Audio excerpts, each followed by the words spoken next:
I'm gonna be talking to my camera. Don't think I'm crazy. Wanna say hi?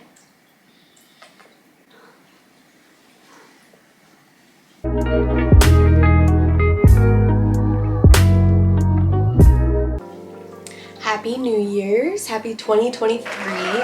Something that I got into at the end of 2023, I got into scrapbooking and stickering, and that's something that I actually did when I was a little girl. This is something that my mom got me when I was little, and I was an avid sticker collector. I just had like the coolest, cutest little stickers. Some of them I made, like I drew these and printed them into stickers. Decided to waste them all on one page, you know, childlike thing to do. This whole page is just the backdrop of stickers. I literally made a whole page where I was like, I want to save the sticker sheets.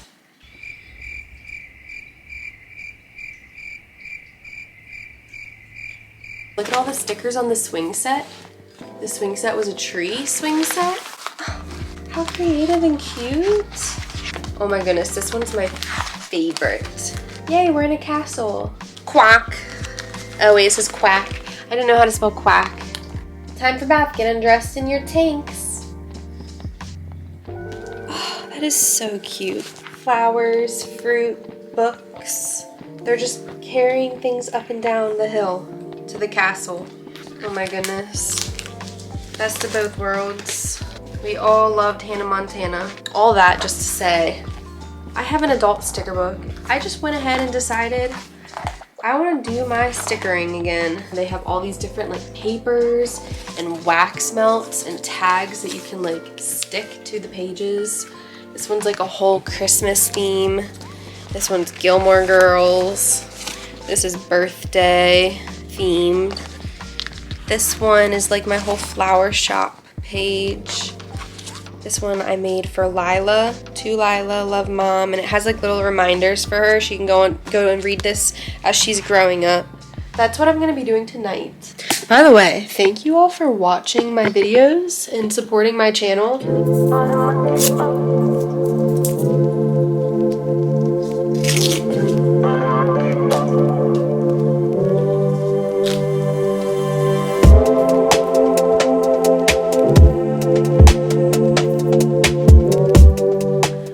Show me doing any of the journaling.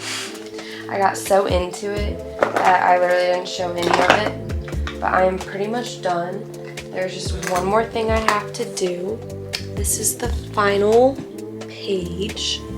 All I have to do is pick out a wax melt to go with it.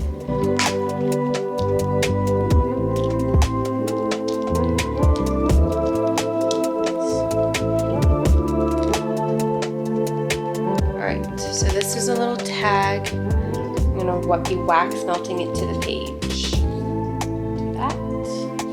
So I'll pour the wax melt right up there.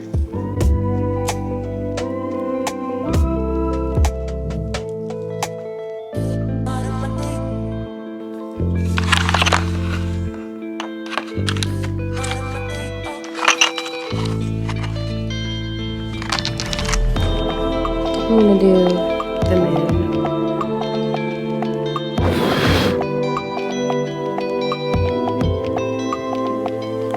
That is not a circle. You want it to go in a circle. So I messed this one up big time.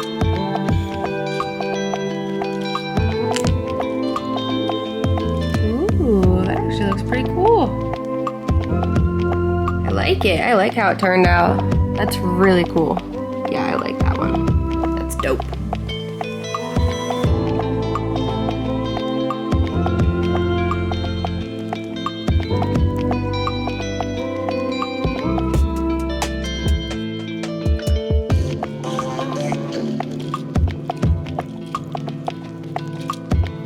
So real quick, these are some more of the sticker journals I've done.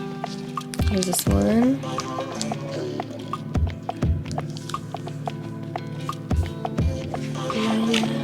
This is my Valentine's Day themed one. This one I made a short out of.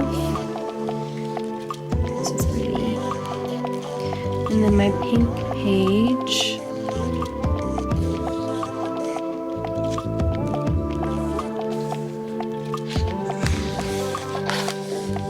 travel page. So I have some updates. I think the last time I updated about my hip situation, I was in physical therapy, and since then I have been in so much pain. I got an MRI in January and it came back that I have femoral impingement and a labral tear. So I've been seeing an orthopedic surgeon and he recommended that I get surgery. It was like 6 months postpartum and I was still having pain, and I was like intermittent hip pain, and then it just started to get more and more progressive and worse. I saw a nurse. She sent me to get physical therapy, and the physical therapist thought that I was just unaligned from pregnancy, so she kept doing a whole bunch of realigning things, yanking on my leg and giving me a whole bunch of workouts of like stretching and things that were probably too hard on my hip, and I overworked myself quite a bit. I like my surgeon because I always have a fear that I'm dying and like that it's gonna be the worst possible case scenario. And the first thing he said when he saw me was, well, good news, it's not cancer, it's not terminal, it's something that can be fixed.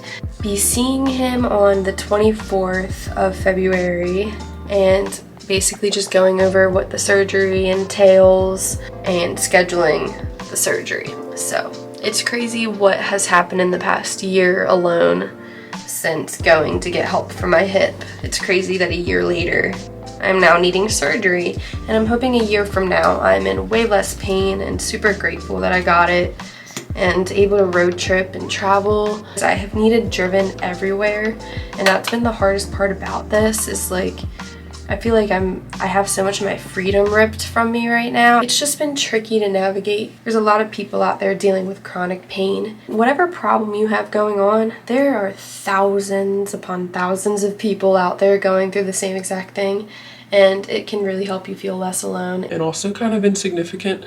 But way less alone. So my dad and my stepmom offered to come stay for 2 weeks and watch Lila and kind of like help out with my surgery, my recovery, which is, I'm so grateful for that. Like, that is so, so kind of them. They're gonna be bringing me a toilet seat raiser, a shower seat. I ordered online one of those like grabbers so I don't have to bend down. I'm literally like a 90-year-old woman. Also, last night I was having a really crappy, bad night, like just not having a good time at all.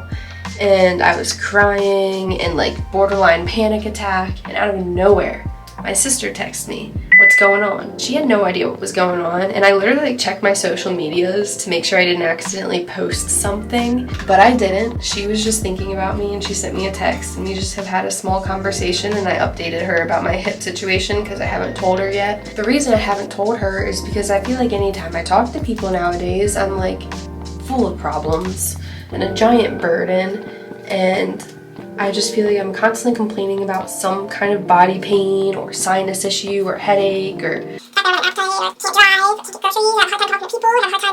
there's just always something with me. And on a more positive note, one thing that has been awesome is I took for granted my dad and stepmom's cooking when I lived with them. And the past few times that they have come over, they've brought over homemade food, which is just so good and so sweet. And I have been wolfing it down. Honestly, I like it when Lila doesn't like it, so it's more for me. That's yummy. Good, I'm glad. Say thanks, Nana. Thanks, Mia. But I always feel bad that she doesn't have like one of those moms that's really good at cooking. I do not like cooking. So sometimes I feel bad that my daughter is growing up with a mom who mainly orders takeout and throws in frozen meals. But my mom was like that, and she was the best mom in the entire world. And my daughter will have her grandparents really amazing good cooking. So whenever she goes to see them, she'll be like, damn, this is good. I'm excited to watch her grow up and decide what she does with her life. She loves, like, I like seeing the things she has interest in now. She loves dancing, she loves singing. Wake up soon. Ding, ding, ding. Hop little bunnies, hop, hop, hop. Hop little bunnies, hop, hop, hop. Hop, hop, hop, and stop. Woohoo! Good job. She loves going to the doctors with me. Want to? Want to, Mom? No, I don't want to get dizzy. Woo! Okay.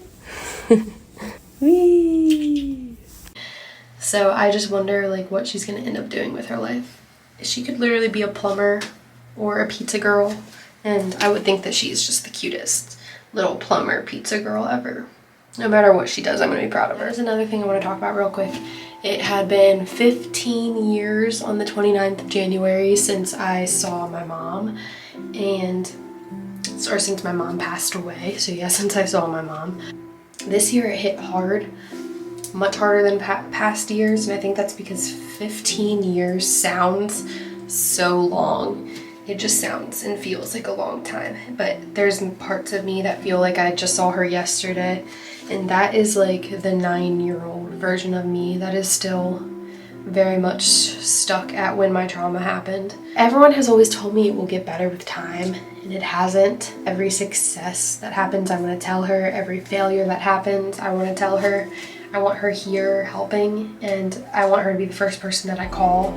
I want her to meet Lila. I want her to go on vacations and see the world. I want her living and breathing and hugging me, and I want to hear her voice.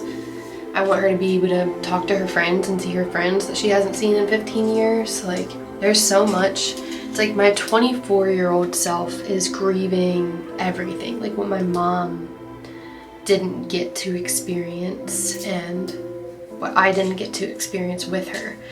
And that will continue for the rest of my life. But then my 9-year-old self is very much just like stuck as a child and in denial still, and still expecting her to come back and save the day, and it doesn't feel real, and it feels like I'm still stuck in a nightmare, and like this is just, there's no way that this is the cards I was dealt.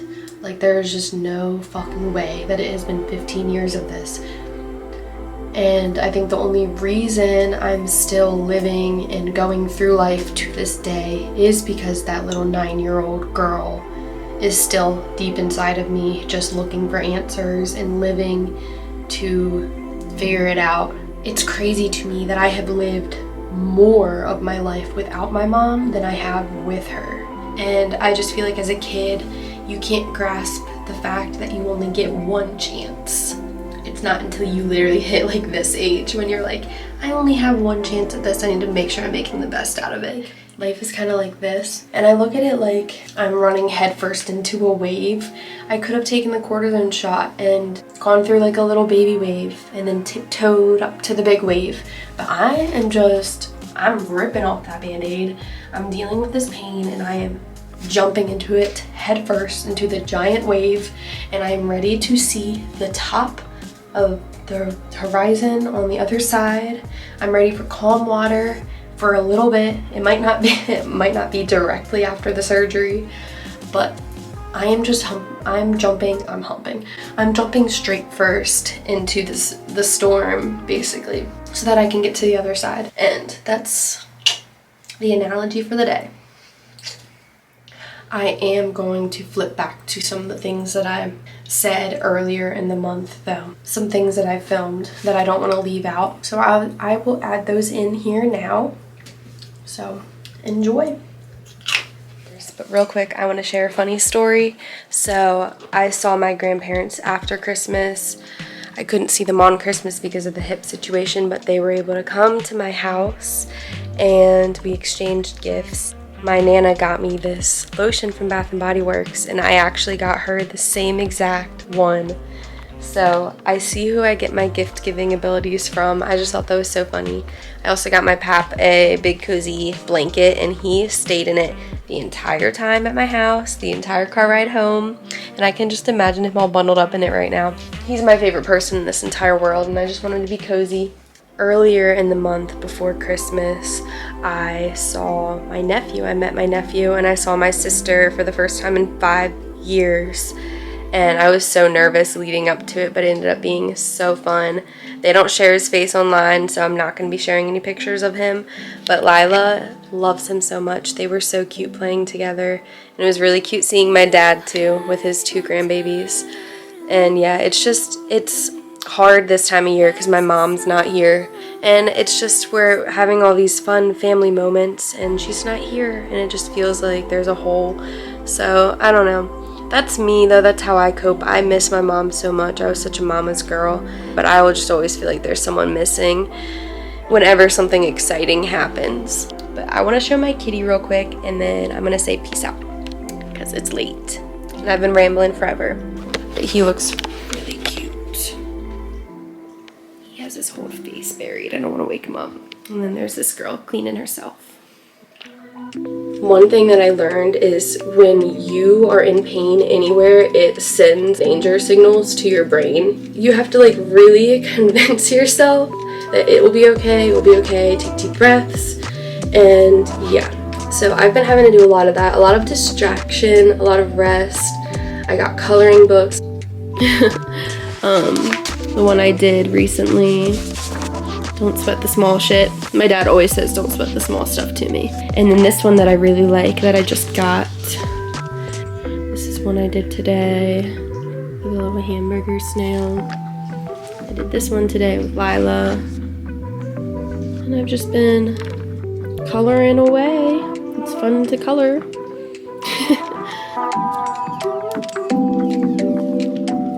And Lila, of course, has to join in. Even though I got her all these awesome washable markers, that does not suffice. She wants mommies. And same with the coloring book. The ones my sister got me, they're all mixed up until they're well loved.